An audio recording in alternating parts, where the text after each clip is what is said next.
Voilà. Alors, nous en sommes arrivés géographiquement au début de la 5e ligne. Vézé chez Katov. Donc, on va bien sûr se remettre d'abord un peu dans le contexte.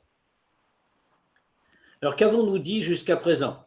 On a utilisé, enfin, le Admour Hazaken a voulu nous montrer en nous disant qu'il y a un chemin. Après nous avoir expliqué tout ce qui nous a été expliqué dans les chapitres précédents sur l'amour de Dieu, etc. Alors, l'Admour Hazaken a continué en nous disant, parce que malgré tout, avec tout, il a été aussi loin que possible dans les explications et dans les façons de parvenir à ce qu'il nous désignait. Maintenant, malgré tout, il n'en restait pas moins que ça pouvait sembler compliqué pour un juif comme nous, un juif, on va dire, simple. Eh bien, le Admour Hazaken a dit, mais attention, il y a encore un chemin. C'était l'objet de ce chapitre. Il y a encore un chemin qui est un chemin équivalent pour tous et qui marche pour tout le monde. Et il nous avait dit qu'est-ce que c'est de réfléchir à quelque chose. Le Kemaim apanim alapanim. Comme l'eau reflète le visage de l'homme, ainsi le cœur reflète ce qu'il y a dans le cœur de l'autre. Alors il nous a donné un exemple. Il nous a dit, alors ça veut dire en clair, ça voulait dire, pour le répéter vraiment en un mot, en clair, ça voulait dire que quand quelqu'un remarque l'amour que l'autre lui porte, il va lui rendre spontanément le même amour. Ça fait partie de la nature. C'est comme l'eau qui reflète le visage. Or, le Admour Hazaken a donné un exemple. Et bien sûr, on l'applique à la relation qu'on doit avoir avec Dieu. Quel exemple? Celui de l'homme dépravé, qui est par lui-même est un homme très très bas, et qui en plus est allongé dans l'ordure.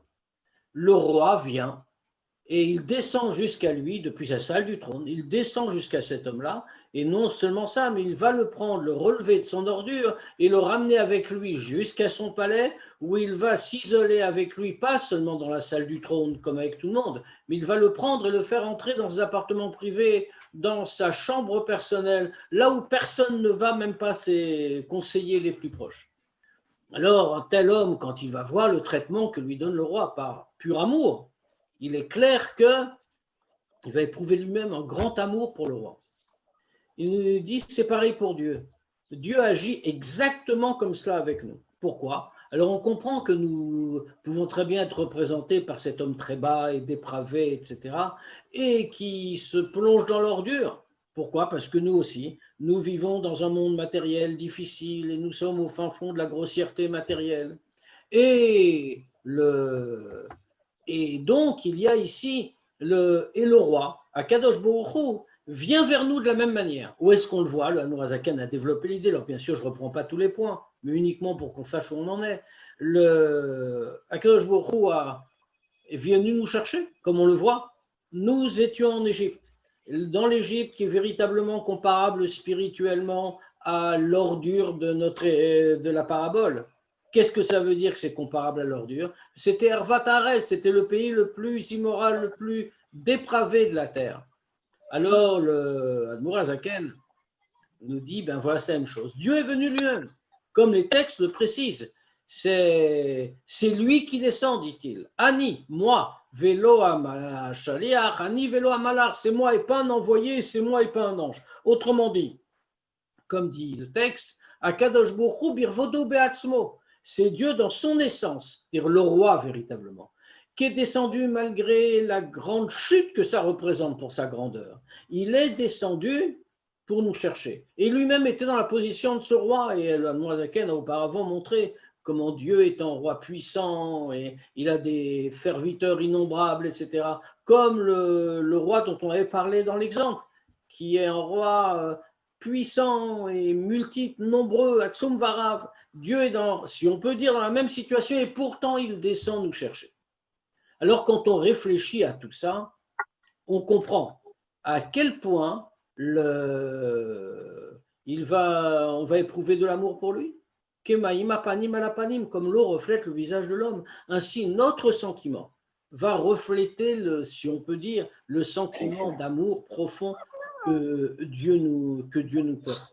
Et ainsi, nous allons nous unir à lui. Alors comment allons-nous nous unir à lui? Par la Torah, par les mitzvot, qui sont le moyen, puisqu'on sait très bien que comme les mitzvot, on l'a dit, dans toutes les brachot des mitzvot, on a cette notion Asher Kideshanu bemitzvotav, qui veut dire bien sûr qui nous a sanctifiés par ses commandements, au sens simple, mais le mot Asher Kideshanu, qui nous a sanctifiés, c'est le même mot que Kiddushin, qu'un mariage, c'est-à-dire l'union qui est le signe du mariage. C'est cette union-là profonde que nous recherchons avec Dieu.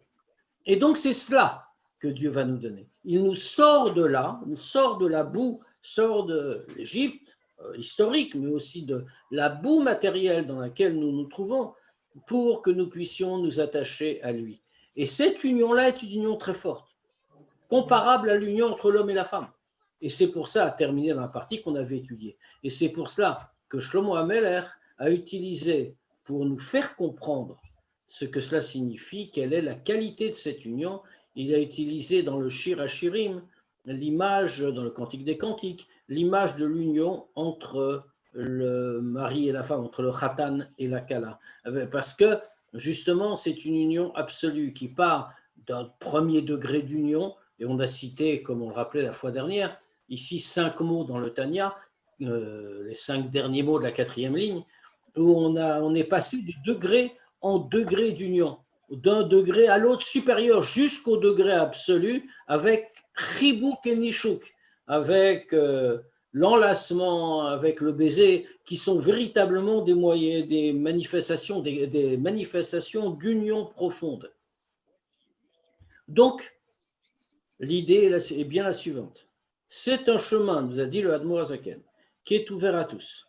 Quand on réfléchit à cela, que Dieu est dans cette position du roi qui descend voir le dépravé pervers, et il lui donne tout cela, et il lui donne cet amour sans retenue, malgré toute sa grandeur, malgré toute sa puissance, tel qu'il est, il descend jusqu'au plus profond, pour nous relever, uniquement cela, nous élever au-delà de cette ordure, matérielle dans l'exemple, spirituel, c'est-à-dire la grossièreté matérielle, et nous permettre de nous attacher à lui.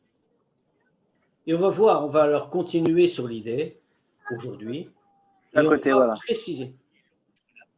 Et on va préciser ce que cela signifie, que cette idée d'union et jusqu'à quel degré elle porte.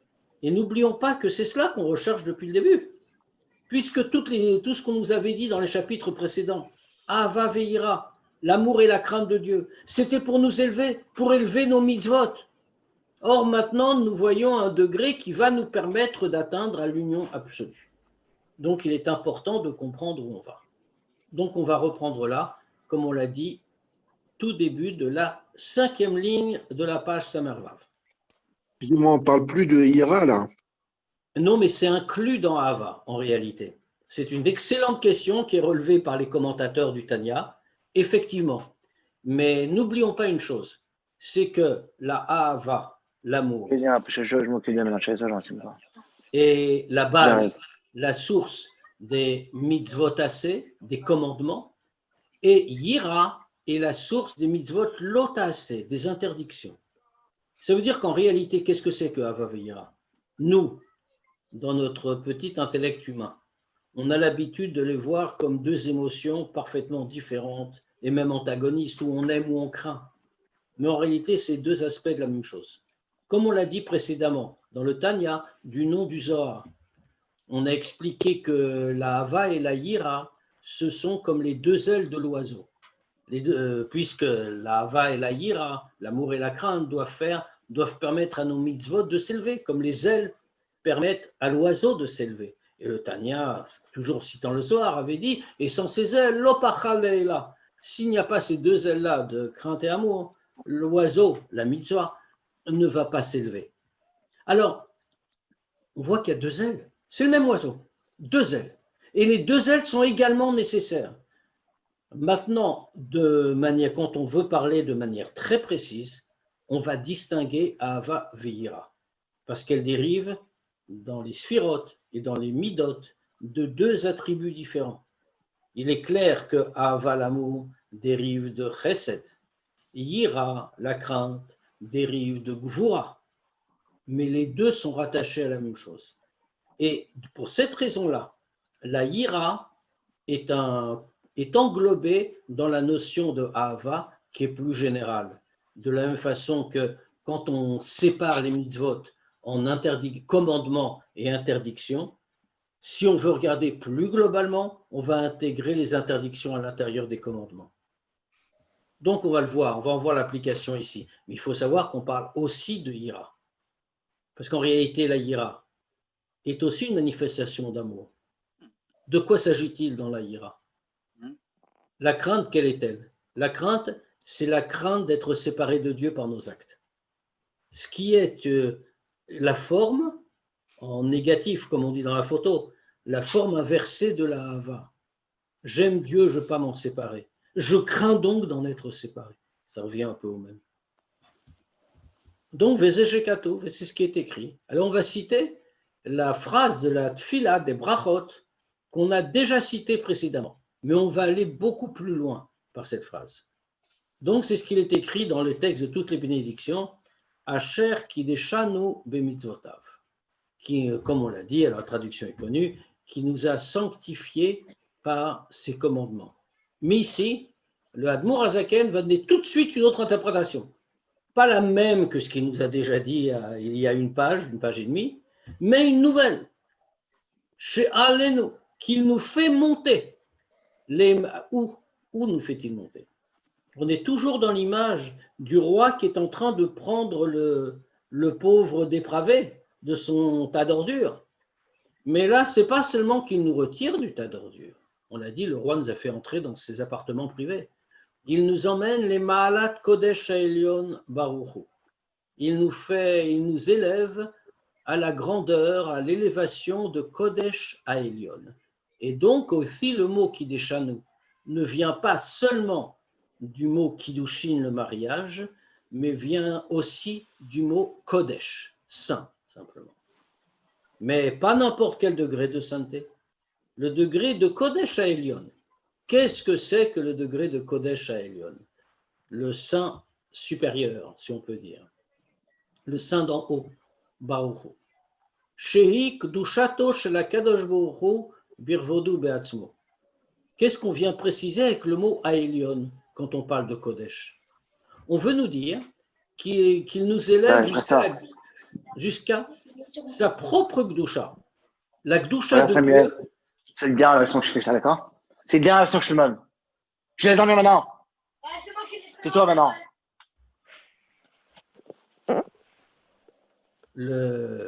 C'est la Gdusha d'Akadosh Baruch Hu. S'il vous plaît, messieurs, merci de couper vos micros. Ou alors de ne pas intervenir, sauf pour poser des questions. Exactement. Le Gdushato shel HaKadosh Baruch Hu birvodo be'atzmo.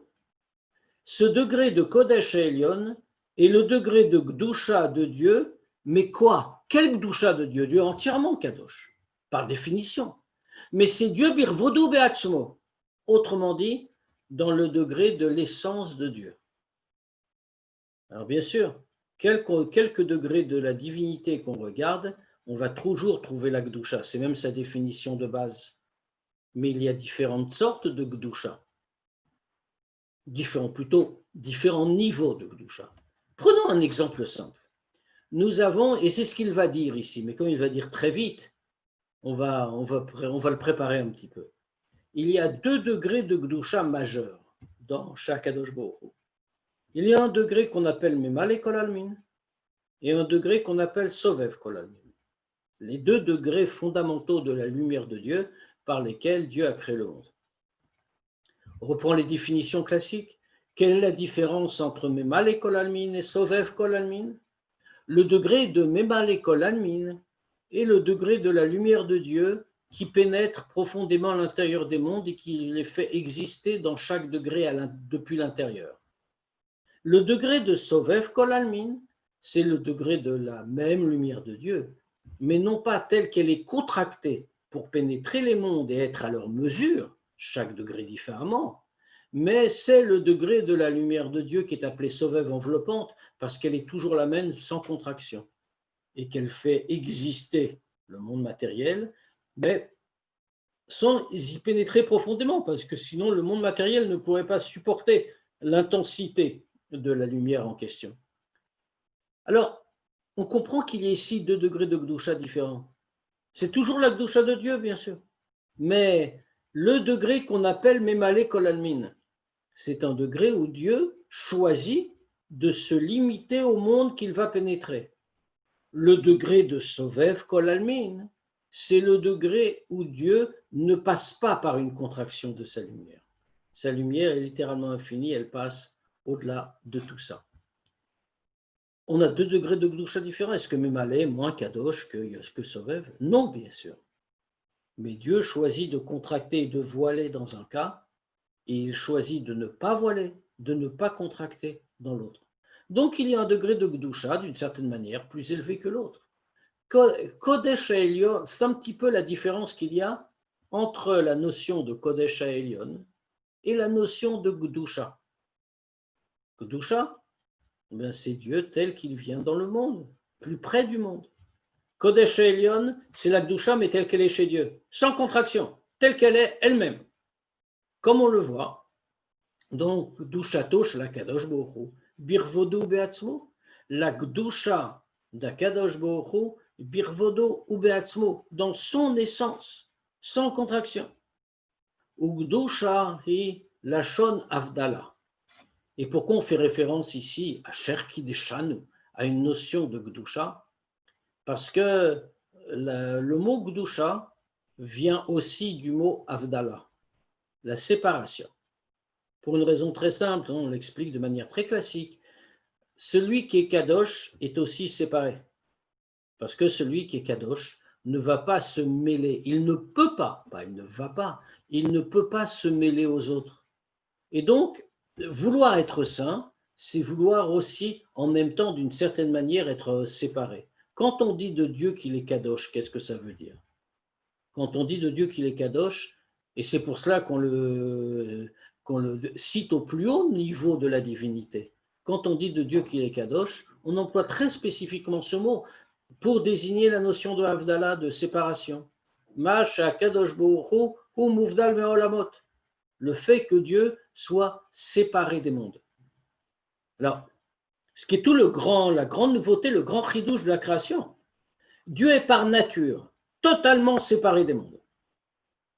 Et c'est ça le sens profond d'ailleurs de la phrase des Chachamim, que là où ata motse gdulato, sham ata motse anavatenuto. En parlant de Dieu, là où tu trouves sa grandeur, tu trouves aussi son humilité. Qu'est-ce que c'est que la grandeur de Dieu? C'est la création. C'est là qu'on le voit, la multiplicité, la diversité de la création, l'immensité de la création. Au même endroit, on trouve la grandeur de Dieu. Pourquoi? Parce que Dieu l'a faite. Parce que Dieu est descendu, si l'on peut dire.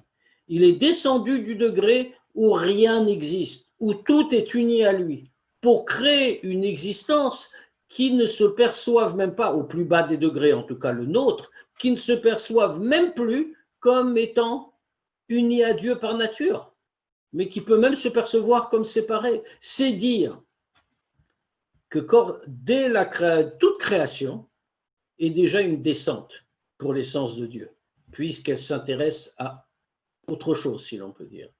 Le plus haut degré de la Gdusha chez Dieu, c'est la Shon Havdalah. C'est une idée de séparation.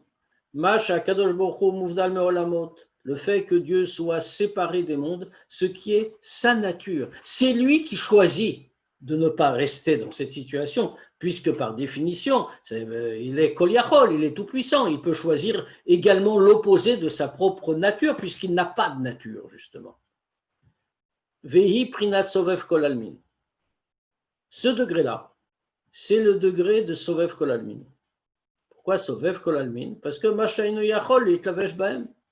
Le degré de Sovev Kol Almin, c'est le degré de cette lumière non contractée, qui vient d'avant la contraction et qui fait exister tout.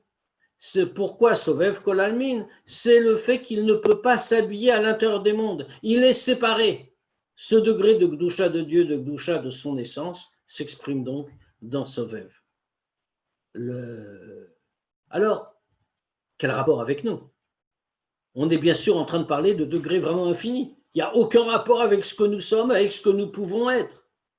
Alors, comment est-ce qu'on nous dit ici? Finalement, ce qu'on vient de nous dire dans cette phrase, qu'on fait dans les qu'on dit quand on fait une mitzvah, Asher kideshanu b'mitzvotav. Selon l'explication que vient nous donner le Admour Hazaken, on est en train tout simplement de dire que Dieu vient et nous élève à son degré d'essence, au degré de Kadosh Elyon, séparé des mondes, où il ne va pas s'habiller. Mais comment est-ce possible? Nous-mêmes, on fait partie du monde, nous sommes des créatures. Mais le chemin est là. Pourquoi?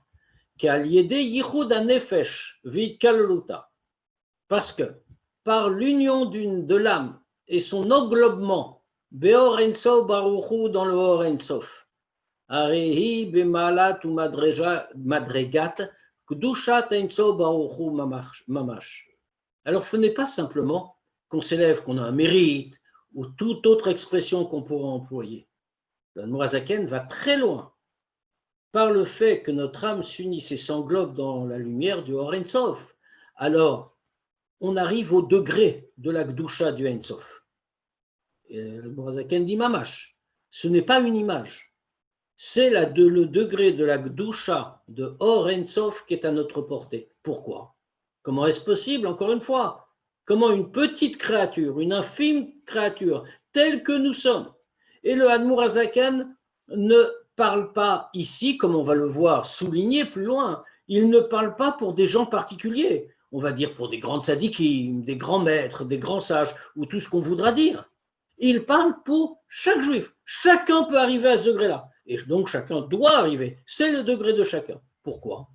Machar shemityachedet, ou mitkallet bo yitbarech, vayula chadim mamash. Parce que la neshama, parce que l'homme simplement, la neshama va s'unir et s'englober dans Dieu. Et donc à ce moment-là, quand il va s'unir, bien sûr, et il va le dire clairement, mais on le comprend dès à présent, au travers de Torah et Mitzvot, qui sont le chemin de l'union. Alors, par ça, va Yula Chadim Mamash. Ce n'est pas simplement qu'on va s'acquérir des mérites ou faire une bonne action, ou obéir à la volonté de Dieu, mais on va devenir un. Nous serons un.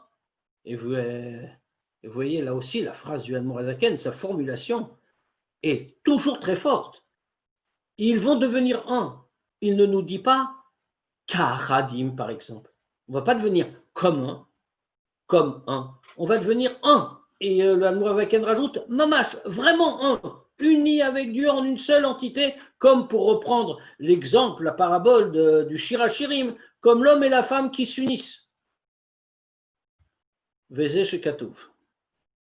Et c'est ce qui est écrit dans les psukim, comme on va voir.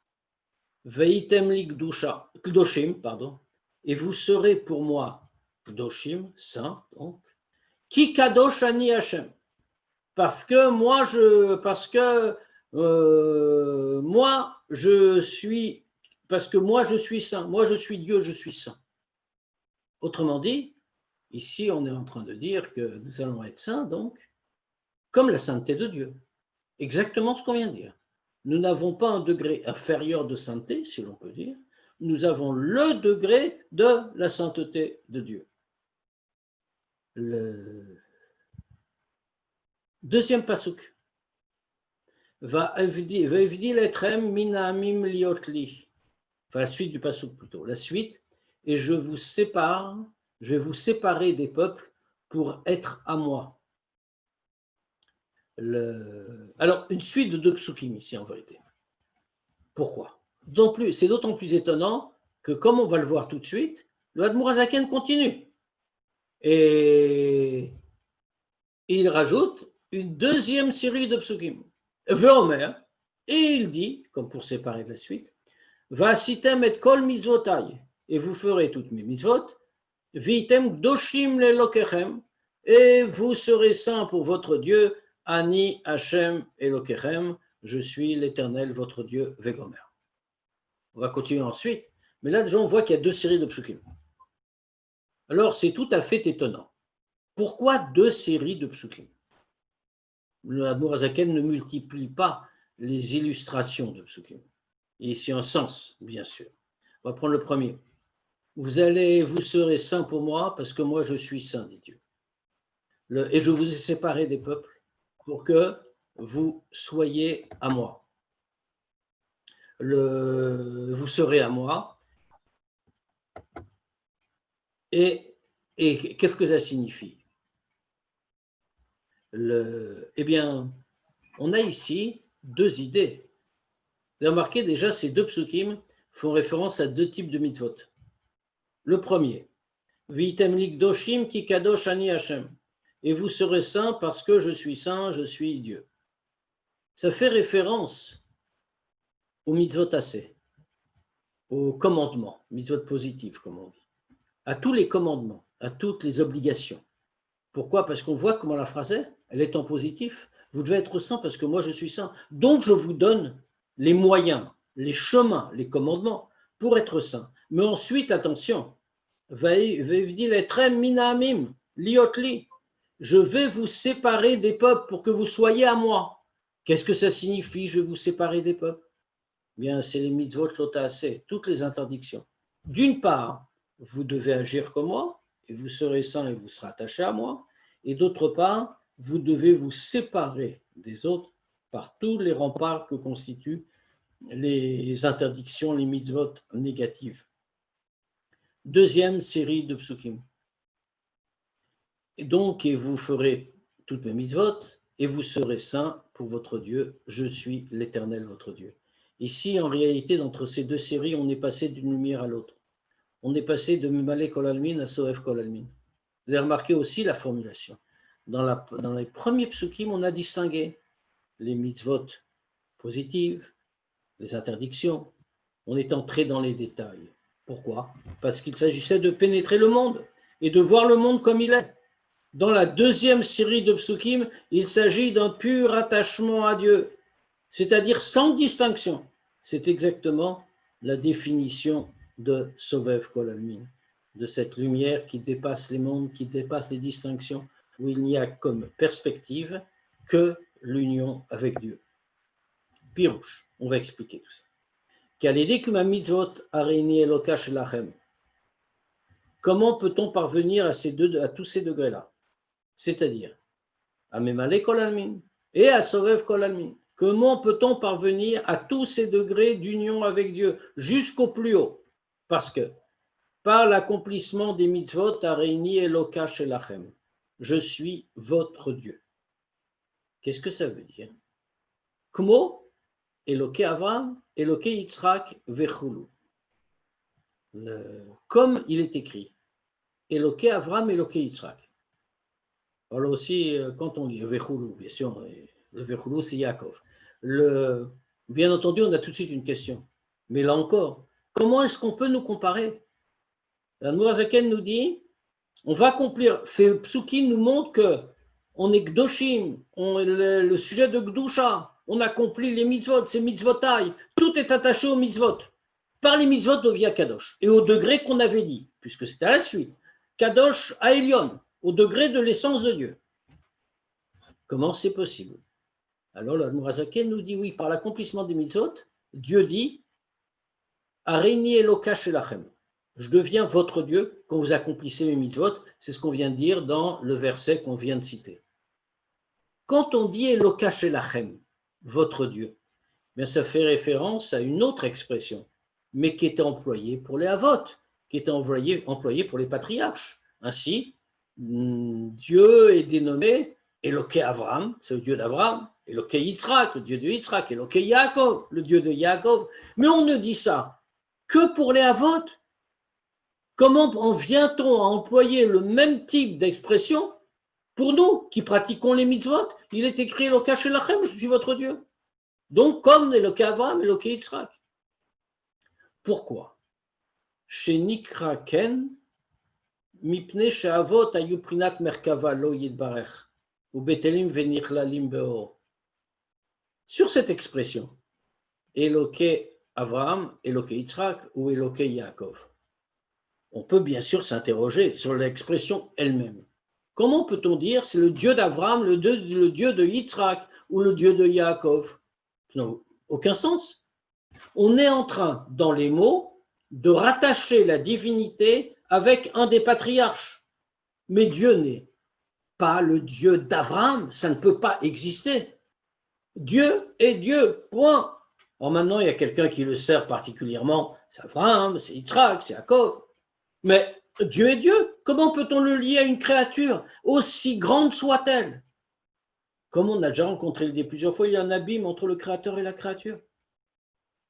Et la réponse qu'on a déjà donnée dans le Tanya, il y a quelques chapitres, c'est que les avot, les patriarches, sont dans un degré de Merkava lo yitbarer. Ils sont dans le degré de chariot de Dieu. Qu'est-ce que ça veut dire un chariot? Alors on connaît l'image. Le chariot, c'est un instrument, si l'on peut dire, qui ne se déplace pas sans la volonté de son conducteur. Il n'a pas de volonté propre. Le chariot ne peut pas dire « je vais aller de ce côté » si le conducteur dit le contraire. Eh bien, c'est la même image. Avraham, Yitzhak et Yaakov sont l'incarnation même de la Merkava. Ils n'existent pas sans leur créateur, et comme dit le texte, Betelim venichlalim beoro, ils sont totalement annulés et englobés dans la lumière de Dieu. Ce qui veut dire donc que les Avot, c'est vraiment la Merkava. Ce qui est extraordinaire, parce que ça veut dire qu'une créature est capable de perdre le sens qu'elle a naturellement de son existence autonome pour trouver la vérité des choses, c'est-à-dire que rien n'existe en dehors de Dieu. Ce qu'on appelle un degré de Merkava. Donc maintenant, il est vrai que c'est particulièrement vrai pour les Avot, malgré tout. Il ne faut pas se prendre non plus pour ce qu'on n'est pas. Les Avot avaient un degré de Merkava particulier que nous n'avons pas et que nous n'aurons pas, en tout cas pas tout de suite. Le degré de Merkava des Avot, c'était qu'ils étaient constamment dans le même état, au même niveau spirituel. Quelle que soit la partie de la journée, quelle que soit l'occupation qu'ils aient faite, ils étaient toujours ceux qui étaient totalement battels, totalement annulés devant Dieu et tout à coup constamment inclus dans sa lumière. Ce qui n'est pas le cas pour tout le monde. Même si nous allons suivre tout ce que nous dit le Admour Hazaken, nous n'arriverons pas à ce degré-là tant que nous n'aurons pas fait les efforts nécessaires. Mais ce qui est accessible est déjà très enviable. C'est-à-dire que nous pourrons avoir ce degré de Merkava au moment où nous accomplissons une mitzvah, où nous n'existons plus, nous perdons ce sens très limitatif de l'existence humaine. Vekacha ou bechol, ce qu'il nous dit tout de suite. Vekacha ou bechol nefesh me'Israël. Ce qu'on vient de dire de la Merkava, du degré de Merkava atteint par les Avot, est pareil pour tout âme juif. Alors, comme on l'a dit, pour les Avot, c'était constant. Maintenant, tout le monde n'est pas à ce degré-là. Donc, pour une âme juive, c'est Beshat et Sekatora va mitzvot. C'est au moment où il se consacre à la Torah et aux mitzvot.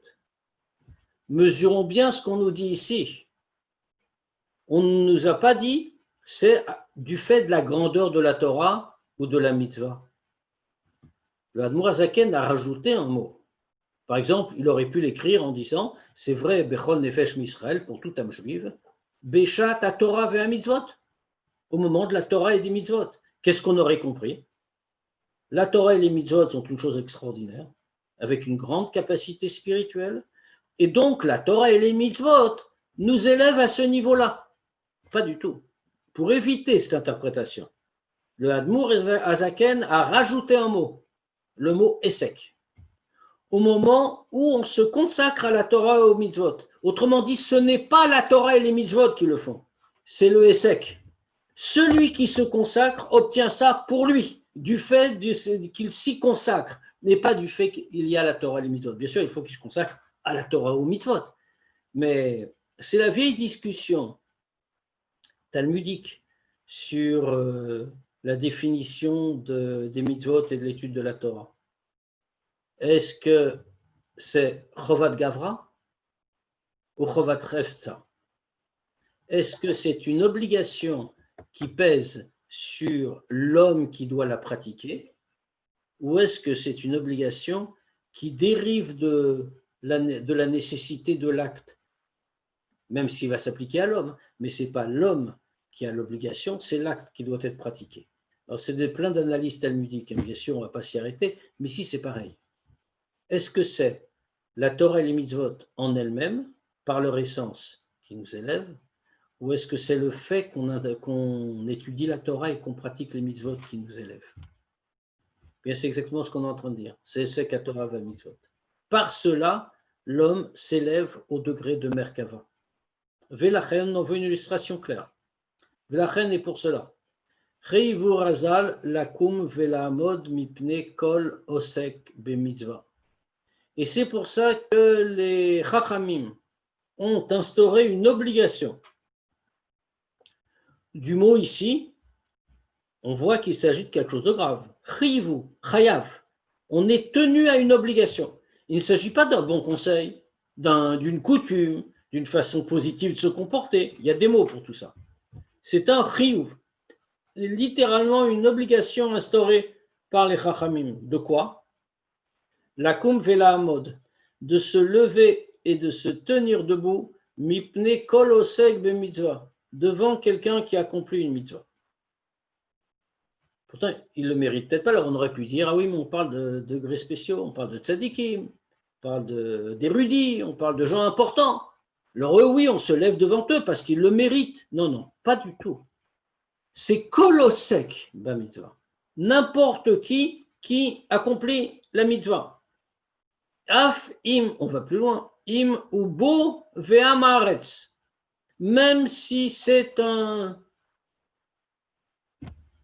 ignorant et un ignorant, enfin on traduit habituellement bourg et amaretz de la même façon. Mais en réalité, bourg et amaretz ont deux connotations différentes. Bourg, c'est encore pire que amaretz. Un amaretz, c'est quelqu'un qui ne connaît pas simplement, un ignorant au sens classique du terme. Bourg, c'est quelqu'un qui n'a jamais étudié, ne connaît pas, ne veut pas connaître, est complètement enfoncé dans la glaise, on va dire.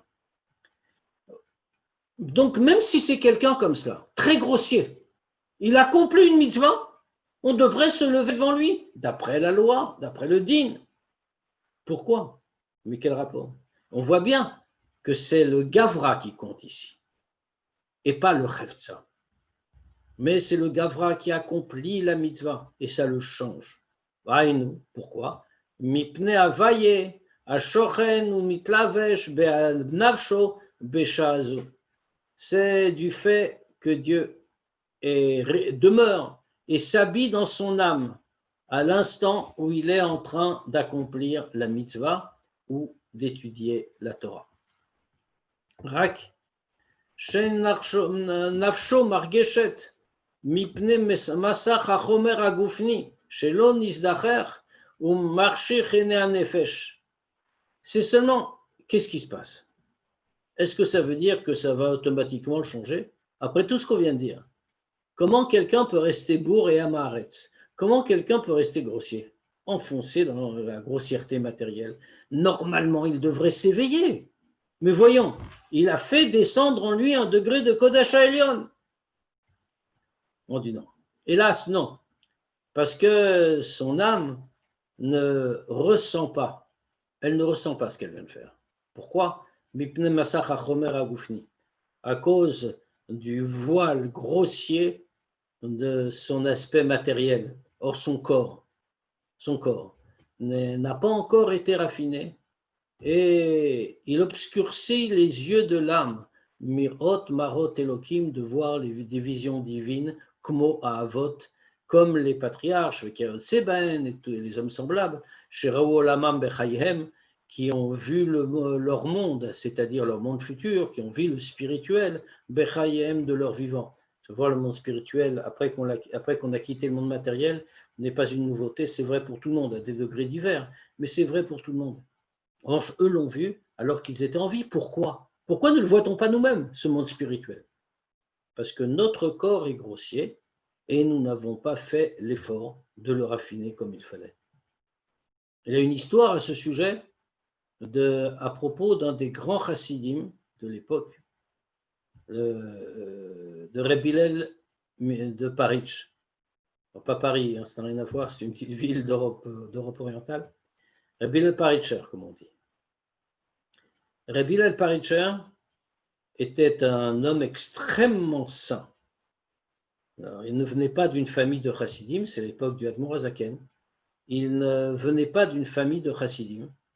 Ses parents étaient même des opposants au chassidisme, mais lui-même avait été élevé comme cela. Pas virulent, mais malgré tout, il ne se revendiquait pas, il ne se reconnaissait pas dans la chassidoute. Mais on dit qu'il était saint depuis sa naissance. Ses parents étaient des gens très, très grands, pas des chassidim, mais c'est des gens très grands. Et on raconte qu'un jour, son père l'a emmené, pour dire un peu qui il était, son père l'a emmené voir le rabbi de Tchernobyl. Et ce n'était pas des chassidim, comme on l'a dit, mais il était connu, c'était un grand tzaddik. Son père n'était pas un opposant virulent. Et donc, il l'a emmené voir le rabbi de Tchernobyl. C'était un tout jeune enfant. Et pendant tout l'entretien qu'ils ont eu dans le bureau du rabbi, lui, qui est un tout petit enfant, n'arrêtait pas de désigner le rabbi de Tchernobyl du doigt en disant « Mais qui est-ce? Qui est-ce » Parce qu'on peut imaginer que c'est une situation un peu gênante. À la fin, le père lui dit c'est grand-père. Et alors, pour simplement qu'il se calme. Et l'enfant continue, il dit mais je ne comprends pas pourquoi grand-père a une colonne de feu au-dessus de sa tête, colonne de lumière au-dessus de sa tête. Et en réalité, à cet âge-là, alors jeune enfant, qui n'était qu'un jeune enfant, Reb Hillel de Paritch voyait déjà des choses spirituelles que tout le monde ne voyait pas. D'ailleurs, plus tard, le Admor HaZaken a dit de lui qu'il était un demi-rabbi. Et en tout état de cause, c'est un homme très élevé, très saint. Tout le temps qu'il n'a pas été un chassid, avant qu'il connaisse la chassidoute, donc, il avait pris pour habitude de briser son corps, dont on dit ici, comme on le voit, que c'est un obstacle, ça empêche de voir Dieu, que ça empêche de ressentir les choses qu'on devrait normalement ressentir, c'est un voilement grossier, a-t-on dit. Et donc, il expliquait comme cela, il n'avait pas encore étudié le Tanya par définition, mais il expliquait comme cela. Il disait, le corps est la source de tout le mal, c'est lui qui donne des envies, c'est lui qui donne des tentations. C'est très bien que dans le monde, il y a plein de gens qui pensent comme ça. C'est lui qui donne toutes les tentations, et donc, il faut le briser. Et je m'emploie à le briser pour que justement, il ne puisse plus s'opposer à mon service de Dieu. Puis, il a fait la connaissance de la chassidoute, a commencé à l'étudier. Son maître était un des grands chassidim du Admor HaZaken, a été un des grands chassidim du Admor HaZaken. C'était Reb Zalman Zezmer, très connu. Et quand il a été chez lui pour la première fois, Zalman Zezmer a vu à qui il avait affaire. Alors il lui a dit, écoute bien, à l'époque, Reb Hillel Paritch était jeune, il lui a dit, écoute bien, tu te trompes complètement. Le corps n'est absolument pas la source de tout mal. Le corps, c'est comme un panneau de verre. Quand on prend du verre fumé, grâce à lui, on peut regarder le soleil. Alors bien sûr, on peut croire que c'est négatif parce qu'il est en train d'assombrir le soleil. Mais si on ne l'avait pas, on ne pourrait pas contempler le soleil. Grâce à ce verre fumé, on peut contempler le soleil. Elle dit le corps joue le même rôle. Seulement pour qu'on puisse voir au travers, alors il faut d'abord faire tout le travail de le raffiner, de l'élever, afin qu'il ne constitue pas un obstacle. C'est ça qu'on est en train de parler ici. On ne ressent pas à cause de l'obstacle que constitue le corps, un massachachomer agoufni, le voilement, le voile de la grossièreté matérielle. Mais pourquoi? Parce que l'on isacher, on ne l'a pas raffiné, on ne l'a pas spiritualisé, donc il empêche de voir les visions divines comme les avots, comme les patriarches qui justement ont eu un corps complètement raffiné et n'ont pas eu ce problème-là. Alors que nous, qui n'avons pas fait ce travail, nous ne pouvons nous élever que pendant des moments privilégiés, ce qui est déjà pas mal. Veze Shama Asaf, Beruach HaKodesh. Et c'est ce qu'a dit Asaf. Asaf, c'est l'auteur de nombreux Tehillim qu'on trouve dans le livre de Psaumes, le livre de Tehillim. Et donc, Asaf, qui vécut à l'époque du roi David, dit Beruach HaKodesh. Il le dit par Ruach HaKodesh. C'est intéressant pourquoi on nous le dit ici. L'Admour Hazaken vient nous apporter une précision. Asaf a des Tehillim qui ont été inclus dans le Sefer Tehillim, écrit en général par le roi David lui-même. On a rajouté ceux d'Asaf. Il y a quelques Tehillim. De mémoire, c'est Ayin et quelqu'un, celui qui va être cité. Et normalement, il y a une différence entre deux choses. Ruach HaKodesh et Ruach HaNevoah. Ruach HaKodesh, l'Esprit Saint, l'inspiration divine, et Ruach HaNevoah, l'Esprit prophétique. Le Ruach HaNevoah est plus élevé que le Ruach HaKodesh. Ruach HaKodesh, ce n'est pas n'importe quoi non plus, c'est Dieu qui inspire. Mais ce n'est pas de manière aussi révélée que l'esprit de prophétie, où Dieu dit ce qu'il faut dire. Et d'ailleurs, on le remarque, dans le Nach, il y a une partie qu'on appelle, il y a la partie de la Torah, bien sûr, le début, puis la suite. C'est la partie qu'on appelle les Nevi'im, les prophètes, où effectivement, les différentes prophéties sont données. Et puis la troisième partie, c'est les Ktuvim, les scribes, ceux qui ont écrit. Bien entendu, dans l'ensemble du Tanakh, tous les écrits sont saints, tous sont valides. Ils ont tous été intégrés par les Chachamim dans le texte biblique. Mais on fait une différence entre les Nevi'im, les prophètes, et les Ktuvim, y compris en degré de sainteté. Les Nevi'im sont des textes plus saints que les Ktuvim. Prenons un exemple très simple. Si j'ai devant moi un livre avec les textes des prophètes et un livre avec les textes des Ktuvim, je dois mettre le livre des Nevi'im je dois le mettre sur le dessus, et le livre des Ktuvim, je dois le mettre sur le dessous, au-dessous. Pourquoi? Et parce que les Ktuvim sont moins de Gdusha que les Nevi'im. Donc ici, il y a toute une discussion à propos de Asaph, s'il était un avis ou s'il n'était pas un avis. On voit ici que le Admour Hazaken veut nous indiquer que Asaph n'était pas un avis. La preuve, c'est qu'il parlait par Ruach HaKodesh et pas par Ruach HaNevoah. Pour qui parle-t-il? Il parle dans ce Tehillim Be'ad Kol Knesset Israël Shebekola.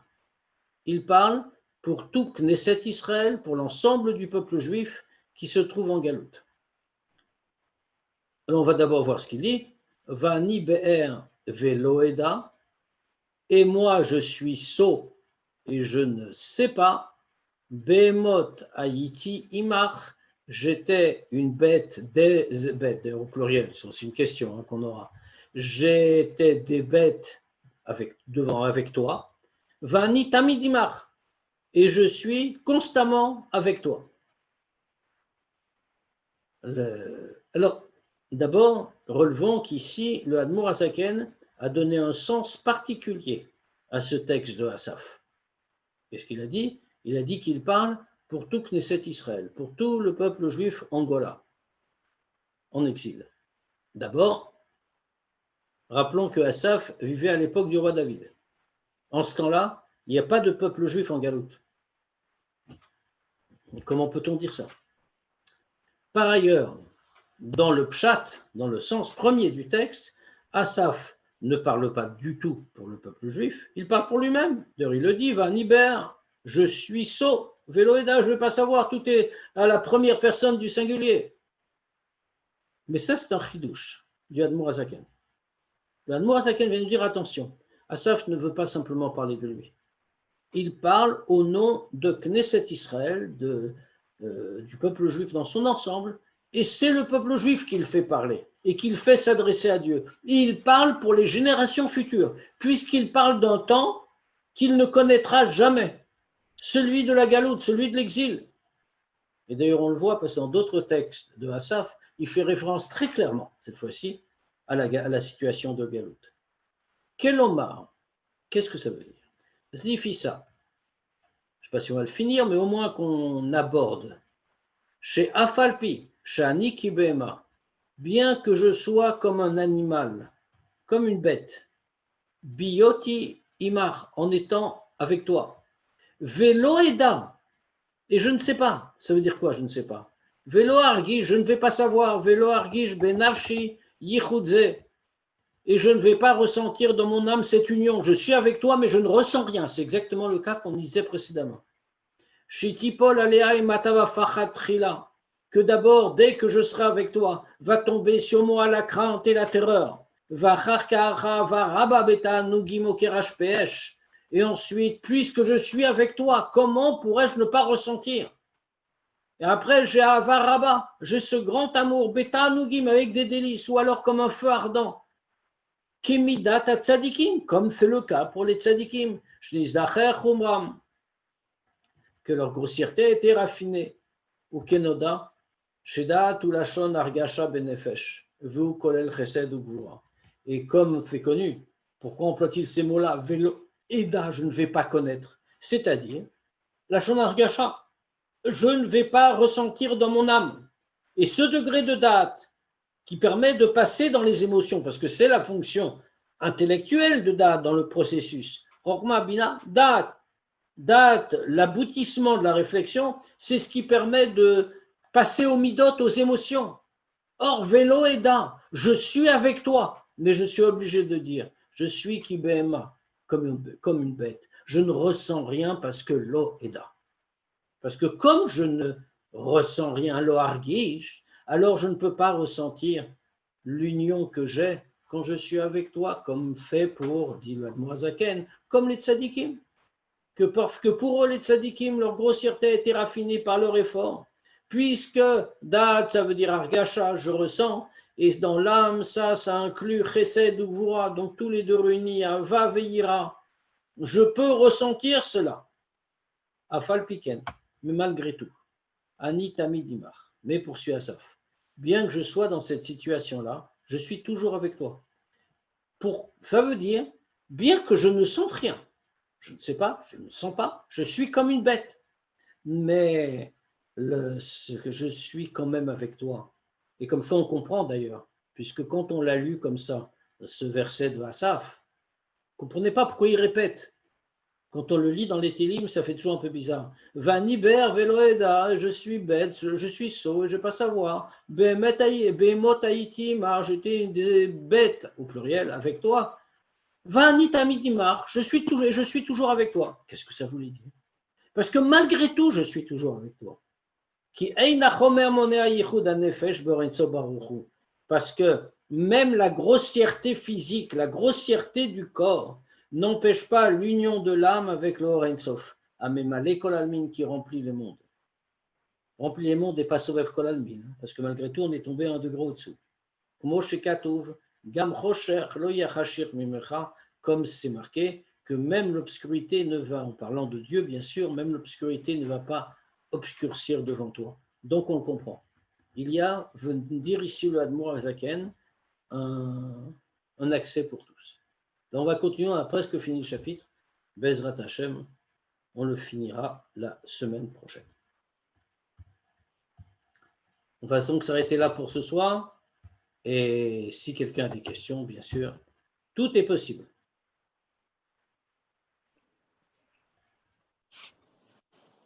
Alors, c'est très bien. Il ne nous reste plus qu'à faire. On va avoir une application pratique là tout de suite. Si GG est toujours avec nous. Ah oui, je suis là, bien sûr. Ah, mais je ne vois pas. Tu voulais. Eh ben, on voulait passer aux cérémonies ce soir.